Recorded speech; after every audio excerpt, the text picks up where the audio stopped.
I want to tell you about an essential vitamin you've probably never heard of. If you're a parent or plan to be one, it might be more important to your child's growth than all other vitamins combined, and only you, a parent, can provide it.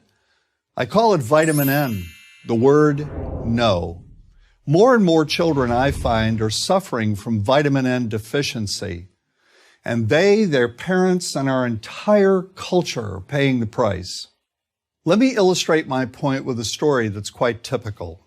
A father, I'll call him Bill, gave his son, age 5, pretty much everything the little boy asked for. Like most parents, Bill wanted more than anything for his son to be happy, but he wasn't. Instead, he was petulant, moody, and often sullen. He was also having problems getting along with other children. In addition, he was very demanding and rarely, if ever, expressed any appreciation, let alone gratitude, for all the things Bill and his wife were giving him. Was his son depressed, Bill wanted to know? Did he need therapy? His son, I told him, was suffering the predictable ill effects of being overindulged. What he needed was a healthy and steady dose of vitamin N. Overindulgence, a deficiency of vitamin N, leads to its own form of addiction. When the point of diminishing returns is past, and it's passed fairly early on, the receiving of things begins to generate nothing but want for more things. One terrible effect of this is that our children are becoming accustomed to a material standard that's out of kilter with what they can ever hope to achieve as adults. Consider also that many, if not most, children attain this level of affluence not by working, sacrificing, or doing their best, but by whining, demanding, and manipulating. So in the process of inflating their material expectations, we also teach children that something can be had for next to nothing. Not only is that a falsehood, it's also one of the most dangerous, destructive attitudes a person can acquire. This may go a long way toward explaining why the mental health of children in the 1950s, when kids got a lot less, was significantly better than the mental health of today's kids. Since the 50s, and especially in the last few decades, as indulgence has become the parenting norm, the rates of child and teen depression have skyrocketed. Children who grow up believing in the something for nothing fairy tale are likely to become emotionally stunted, self-centered adults.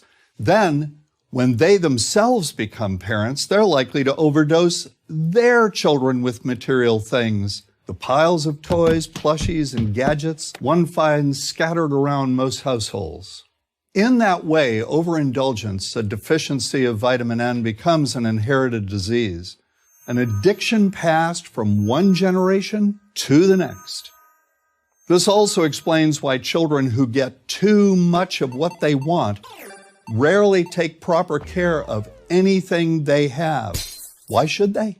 After all, experience tells them that more is always on the way. Children deserve better. They deserve to have parents attend to their needs for protection, affection, and direction. Beyond that, they deserve to hear their parents say no far more often than yes when it comes to their whimsical desires.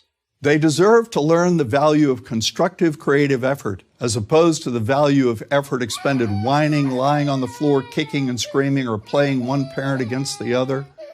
They deserve to learn that work is the only truly fulfilling way of getting anything of value in life, and that the harder they work, the more ultimately fulfilling the outcome. In the process of trying to protect children from frustration, parents have turned reality upside down. A child raised in this topsy-turvy fashion may not have the skills needed to stand on his or her own 2 feet when the time comes to do so. Here's a simple rule. Turn your children's world right side up by giving them all of what they truly need, but no more than 25% of what they simply want. I call this the principle of benign deprivation.